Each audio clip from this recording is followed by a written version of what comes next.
Mes enfants, la vie m'a appris une chose essentielle. Ce que nous faisons pour les autres est ce qui donne du sens à notre passage sur Terre. Où que vous soyez, quoi que vous fassiez, souvenez-vous toujours de faire du bien.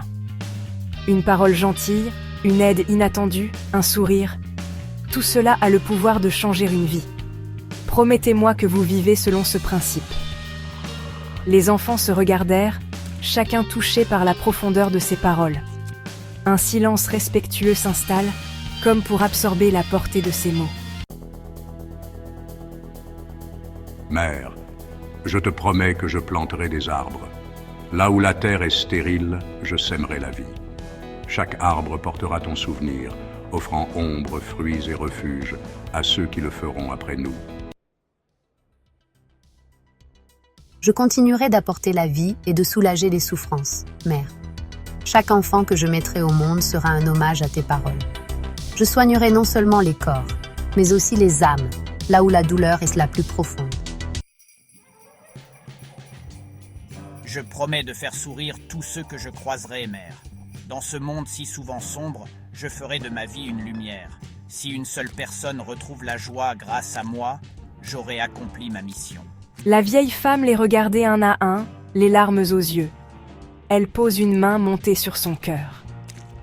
Mère, vous me remplissez de fierté. Mais souvenez-vous, le chemin du bien n'est pas toujours facile. Parfois, vous serez confronté à l'ingratitude, à l'injustice, et vous serez tenté d'abandonner.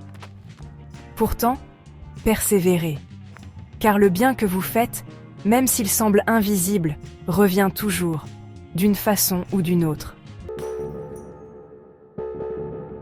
Jamal quitta le village le cœur lourd mais empli de détermination. Il s'installa dans une région aride où les terres craquelées semblaient incapables de porter la moindre vie.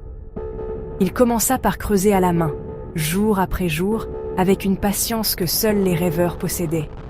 Il plantait des arbres, un à un, dans un sol qu'il enrichissait avec tout ce qu'il pouvait trouver. Les premiers mois furent difficiles. La sécheresse persistante détruit plusieurs de ses jeunes pousses. Mais il ne renonce pas. Un jour, un vieil homme du village voisin, touché par son dévouement, lui offrit des graines rares et des conseils précieux. Peu à peu, les arbres prirent racine, et la terre autrefois stérile se transforma en un paradis verdoyant.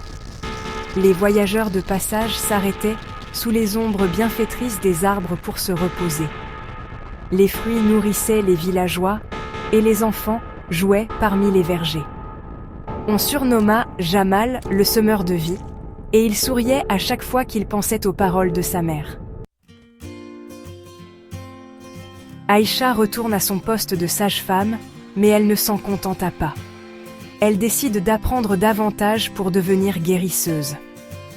Pendant des années, elle a étudié les plantes médicinales et les secrets des anciens.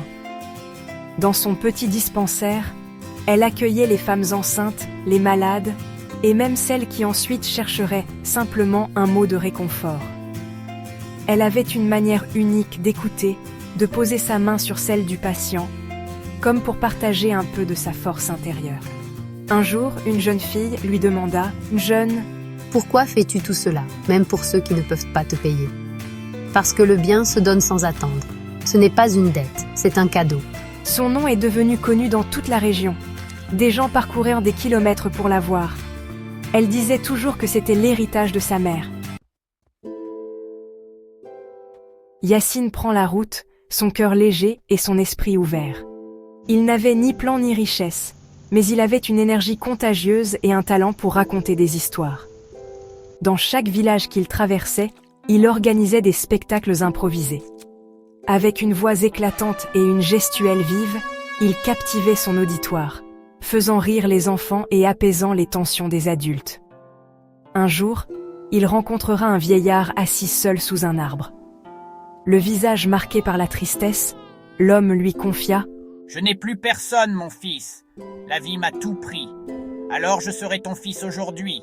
Et demain, peut-être, un autre te tendra la main. » Les rires qu'il semait étaient comme les arbres de Jamal, des graines de bonheur qui prenaient racine dans les cœurs. Des années passèrent. La vieille femme, conservée seule dans sa maison, regardait souvent le ciel avec sérénité. Elle savait que ses enfants tenaient leurs promesses. Un jour, au crépuscule, elle ferma les yeux pour la dernière fois. Mais son héritage, porté par ses enfants, se poursuit. Dans le village, un grand arbre planté par Jamal portait une inscription gravée dans son tronc. Faire du bien, toujours et partout. Les gens s'arrêtaient tout souvent pour la lecture, touchés par la simplicité et la profondeur du message. Certains y laissaient des offrandes, d'autres méditaient un instant avant de repartir. Aïcha et Yassine, réunis près de l'arbre, se regardèrent avec complicité. Elle avait raison, comme toujours. Oui, et le monde est un peu meilleur grâce à elle.